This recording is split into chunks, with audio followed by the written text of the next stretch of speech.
Hello viewers, and a very warm welcome to another episode. It's been quite a few weeks actually since I've recorded anything new. The last video I put up was an unboxing video which I recorded a year ago, and before that I think it was probably about 5 or 6 weeks ago that I recorded something. I did put up on my community page that would be decorating, and obviously with the kids being off school after the summer holidays, it would be a few weeks before I got into doing anything.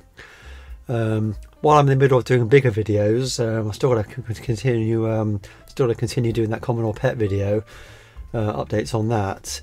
While I'm doing that, I like to do little infill videos on little random things that I buy, just quick videos, so I take a quick look at what I bought, and have a quick look at it and see if it's working, have a quick chat about it.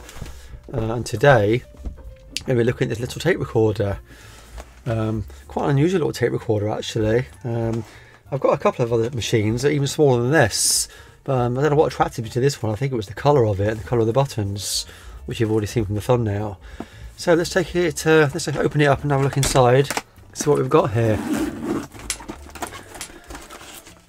A couple of tapes there. So a lovely little unit, it's very cute looking.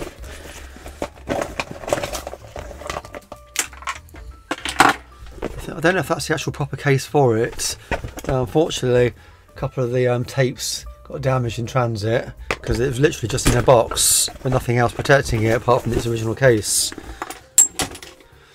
This is it here. It's a GELOSO tape recorder made in Italy. It's a G256E.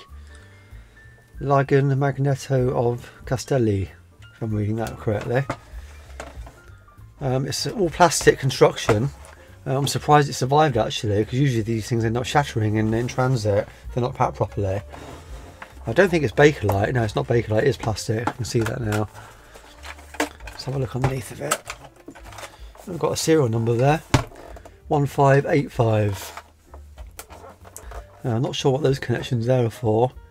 Could be a speaker output. It's missing a badge there, and it's missing one on the back as well.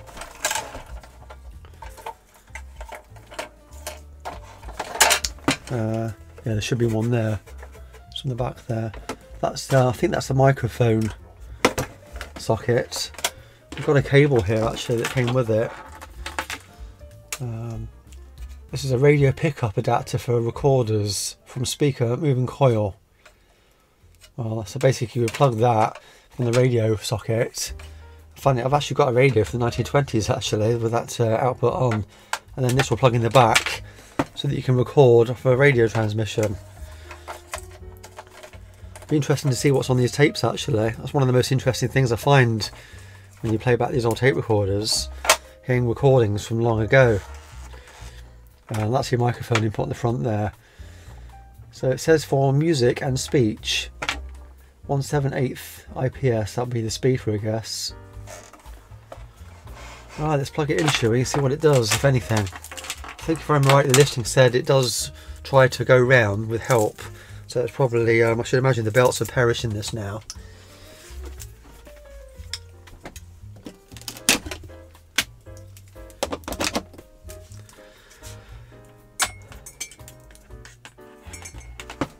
Never actually heard of this brand before. There we go. Before we turn it on, let's just have a quick look at the specifications. So a quick Google search brings up a website called realtorreal.com, which is full of old tape recorders. Very interesting website looking at it. Some nice photographs here of my machine, and also shows a picture of the microphone, which I don't have. I must try and find one of those. Let's have a look at the technical details. So obviously got the model number there, G256E, portable tape recorder, electronic tube, country manufactured Italy, release dates between 1959 and 1962, so it ran for a few years. Tracks half record playback, speeds 1/7/8, maximum reel size 3-inch, number of heads 2, head composition perma alloy. It's a mono dual track machine, one motor, 220 to 240 volts. The unit sold in the UK, marketed through the Alpico Company for £27 and 10 shillings for about 1959 to 1962. Specifications: valve complement, ECC83 2-stage amplifier, an ER95 output, and the HF oscillator. DM70 Magic Eye and metal bridge rectifier. Audio output power 2 watts. Inputs, as we know: microphone, speakers, internal elliptical speaker, dimension 10.5 inches by 4. Weighs 3 kilos or 6.5 pounds. Wow. Okay, now we've had a look at the specs, let's see what it does, if anything. So it says on there, that must be the on switch, but it's already in the on position, it's not doing anything. And then it says SI, so is that doing anything there? It'd help if I switched it on, it's warm, wouldn't it? So on position is doing nothing. Oh, I can hear something now. Oh, and there's a little magic eye at the top there. I'll see if I can get that closer to the camera. One of those little vacuum tubes for a guess. I've not seen one of those since probably the late 80s when I was a teenager on a tape recorder. So let's have a look at the controls. I can hear the motor running. Record button, stop, play and rewind. And it's also got that in Italian there as well. I'm not sure what that is. It looks like a little timer wheel. And that must be the volume. Yes, I can hear that now. I'm not sure what that one there does. Oh, starting it up. I don't know why that would do that when that's the play button. I can hear the amplifier circuit's been engaged. It's trying to play. Unusually, actually, there's usually. Oh, hang on! I can see the capstan motor's not gone up to it. So there we go. Oh, we've got a bit of sound. Wow. Amazing, it's actually working with a little bit of help. Just turn it up so you can hear. I'm not sure how much of the microphone will be picking that up. Sounds like it's been recorded off of the radio. Somebody's singing. I wonder actually if YouTube will copyright this. I guess I'll find that out in editing.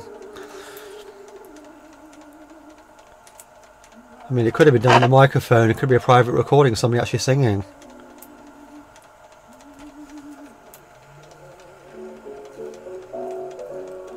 It's marvellous. It's still working. After all these years, it's as old as 1959 potentially.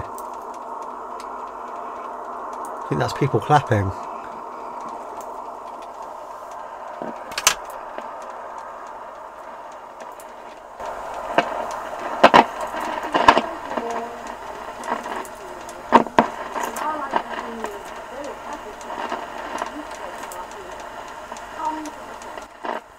I'm amazed it's working at all, to be quite honest. So it's hissing and cracking a little bit. Well, that's better.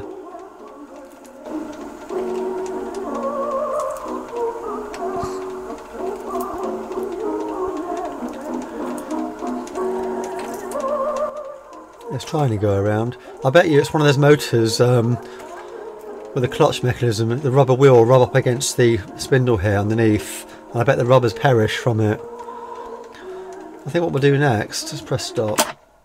We'll have a look inside it, shall we? See if we can open it up and have a quick look inside. Let's switch it off. Right, let's have a look. Plug that. Just take that tape off. There we go, pop that to one side. Right, looks like we've got some screws there. It looks like the top will just lift off. Let's have a look. It's always interesting seeing inside these things.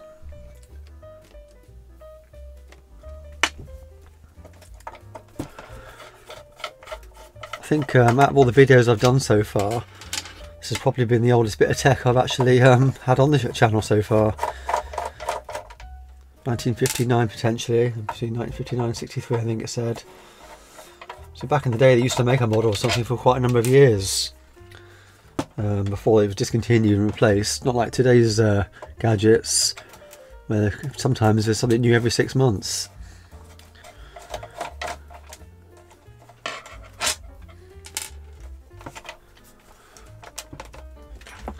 That one there looks like it might have to come off, unless that's for adjustment. That might be a lubrication hole even, because it's just it's like a grub screw. Put that back on there so I don't lose it. Well, I'm not going to force anything, so we might not be able to get to see inside of this today, because the plastics will be that brittle now. And looks like there's a cover on the bottom. Let's try getting the bottom off.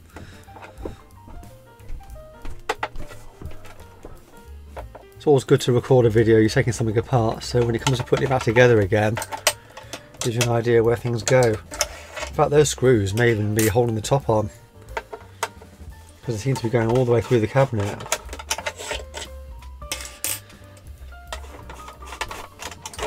Right, is that all of them? Oh, it's starting to show some looseness now.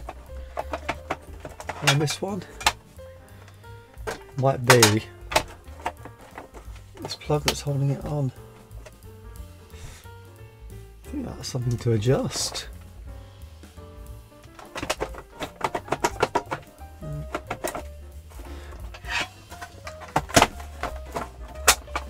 Oh, there we go.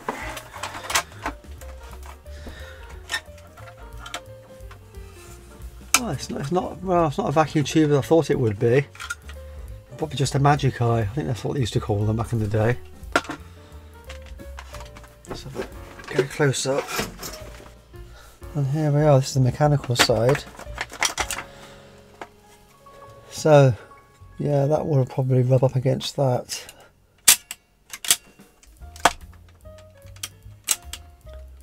Yeah, that'd be why that's slipping. That belt looks, oh, that's very loose. At least it's going to be easy to get to if I do decide to replace it. Because some of them on the, especially the 5-chord tape recorders, the belts are just all wound around that many different ways. It's a nightmare to get into it.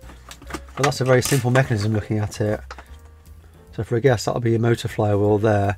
And it's obviously going to rub up against each thing, depending on the function you select. Oh, there's a vacuum tube there. I don't know if you can see that. Top of a vacuum tube, so it's before transistor. Very interesting. I'm really glad I bought this now, actually. In fact, I'm just thinking about how much I paid for it. I don't think it was a lot. I think it was around about £10 posted. Caution: do not oil, only in case of necessity. Read instructions on the owner's manual. Let's see if we can get to the amplifier section.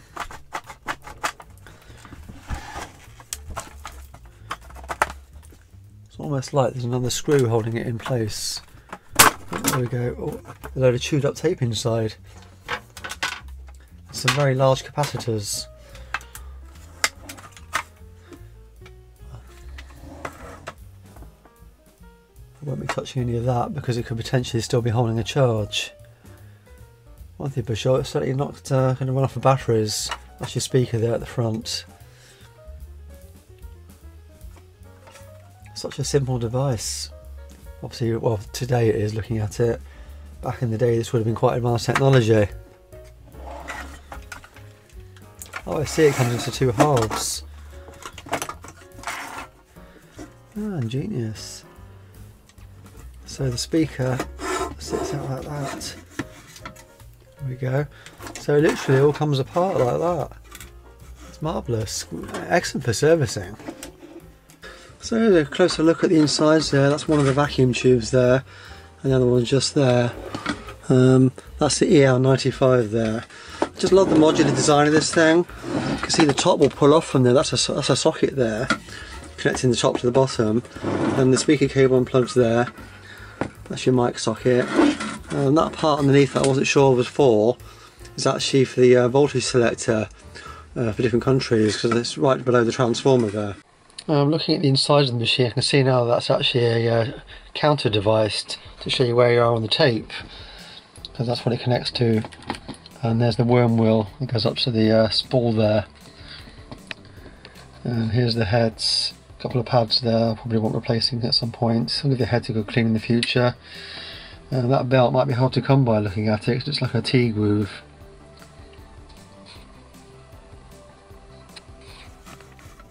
It's in very good condition considering its age. Usually these things are caked with like fluff and dust, so it's obviously been stored in that case pretty much most of its life. But this is going to be quite an easy fix looking at it. I think once we replace that rubber band there, probably lubricate a couple of parts, I think that'll be all there is to it. Well, I think that's about enough for this video. I'll probably change that belt in another video, do an update on this in the future once it's all been serviced. As I said, I've only just bought this. This was just a quick look inside and to test it. Well, I hope you found that interesting, which just leads me to say, as always, thanks for watching, and until next time, I'll be seeing you. And if you did enjoy watching this video, you may want to take a look at some of my other videos on similar themes. I'm always buying something on eBay, some old piece of technology, and trying to repair it. And as always, don't forget to like, subscribe and share. Thanks for watching.